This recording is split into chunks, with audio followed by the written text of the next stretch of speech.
সুদের হার কত দেশে বলেন তো? 4%। কত সুদের হার? Interest rate 5%। Yes. 6%। Yes. 7। Yes. কত? How much? হোয়াট নাম্বার জানেন? Any idea? কত percent? 9%, 6%, 5%? No, the rate is 14-15%, double digit. কোন লোক টিকতে পারবে না, বর্ষ হয়ে যাবে, ধ্বংস হয়ে যাবে ঋণ নিয়ে, ব্যবসা করতে পারবে না, ঋণ নিয়ে ধ্বংস হয়ে যাবে, কারখানা, দোকানপাট, কিচ্ছু না। এই ঋণ নাথিং বাট এ ক্রিমিনাল, অবাস্তব, অপ্রাসঙ্গিক, অসভ্য, বর্বর, নোংরা ডাস্টবিন। কেন হয়েছে? কেমনে হইল? কে করছে? কে দায়ী? আমেরিকা? ইন্ডিয়া? ইন্ডিয়া দায়ী? ইন্ডিয়া দায়ী? আমেরিকা দায়ী? সুদের হার 15%, ইন্ডিয়া দায়ী? ইংল্যান্ড দায়ী? ইটালি দায়ী? কে দায়ী বলেন? আমেরিকা করছে? ট্রাম্প করছে? বাইডেন করছে? মোদি করছে? কোন দেশ এই সুদের হার চাপাইছে আপনার উপরে? World bank, IMF, JICA, ADB? কে আপনার ঘাড়ে ঋণের বস্তা বোঝা চাপাই দিছে? কোন দেশ? কোন bank? Exim bank, ADB, IMF, state department, France, Australia? কে আপনার ঘাড়ে এই বোঝা ঋণের চাপায় দিছে? সুদের হার 15%। কেমনে হইল? কে দায়ী? আওয়ামী লীগ, হাসিনা? No, no. কে দায়ী? Khaleda Zia, BNP, Tarique Zia? No, no. কে দায়ী? তারেক, আওয়ামী লীগ, হাসিনা, বেগম জিয়া, তাদের গুন্ডা পান্ডারা, তাদের সন্ত্রাসীরা, তাদের চাঁদাবাজেরা? কে দায়ী? লীগ, BNP? নো, দুজনেই দায়ী।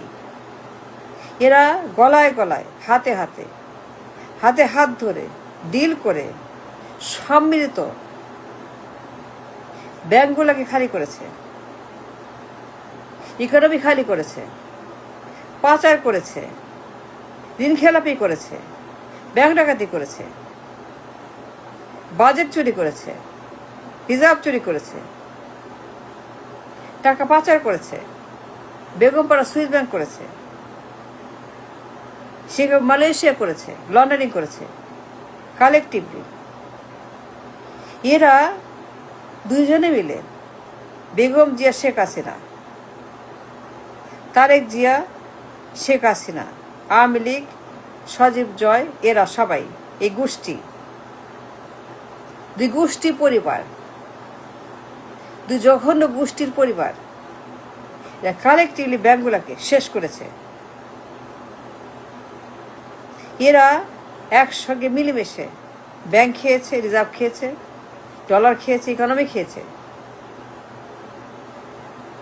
খালি পাচার, পাচারের মহামারী, এমন পাচার, ঐতিহাসিক পাচার করতে করতে করতে সুদের হার এখন ডাবল ডিজিট।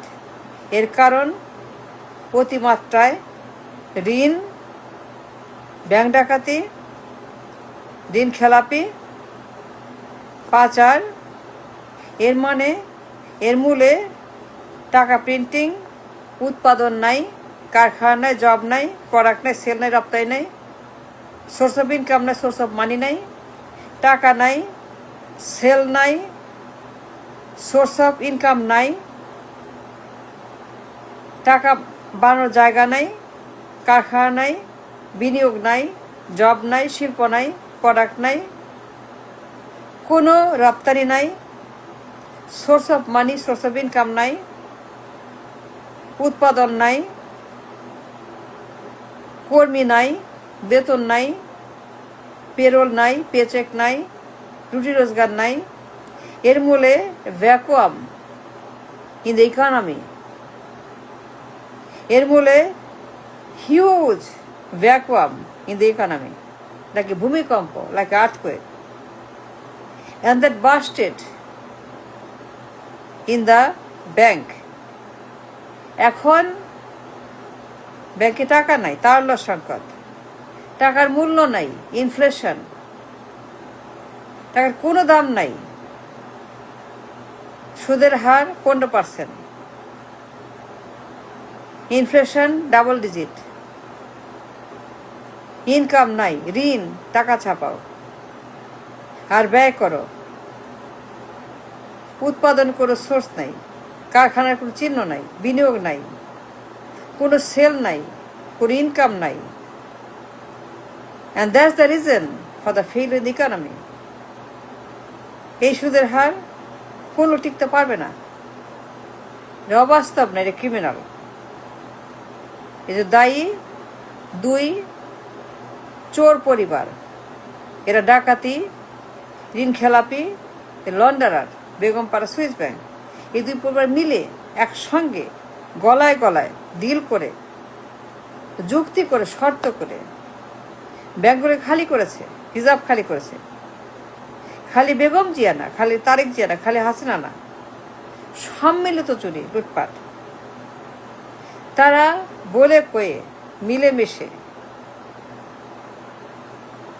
তারা চুক্তি করে, শর্ত দিয়ে চুরি করেছে, দেশের সমস্ত ব্যাংক খালি করেছে। ব্যাংকে টাকা নাই, উৎপাদন নাই, প্রোডাকশন নাই, সেল নাই, ভারসাম্য নাই, vacuum. And that vacuum cost such a huge hole in the economy. সুদের হার অবাস্তব না, ইট ইম্পসিবল। এ হারে কেউ টিকতে পারবে না। Nobody can sustain survive this kind of সুদের হার। এটা কোথাও শুনি নেই। আমার দেশে করছে এই 2 গডমাদার, গড চিলড্রেন, এরা সব এই দেশের এনিমি, এর দেশদ্রোহী। যে পরিমাণ টাকা তারা পাচার করছে সুইস অ্যাকাউন্টে বেগমপাড়াতে, সবাই জানে, ঐতিহাসিক পাচার। এরা যে ক্ষতি করছে, এই ক্ষতি পূরণ হবে না রেজিম চেঞ্জ ছাড়া, -4 ছাড়া। -4 রেজিম চেঞ্জ ছাড়া এই অবস্থার কোনো পরিবর্তন কেউ করতে পারবেন না। এরা জন্মগতভাবে চোর, ডাকাত, এর জন্মই চোর, সবগুলা চোর, সবগুলা ব্যাংক ডাকাত। এরা সবাই ব্যাংক ডাকাত। এই যে কাজই ব্যাংক ডাকাতি করা, করতে করতে করতে ভ্যাকুয়াম, হিউজ ভ্যাকুয়াম, উৎপাদন নাই, সেল নাই, প্রোডাকশন নাই, রপ্তানি নাই, ডলার নাই, ইনকাম নাই। দ্যাটস দ্য রিজন সুদের হার ডাবল ডিজিট।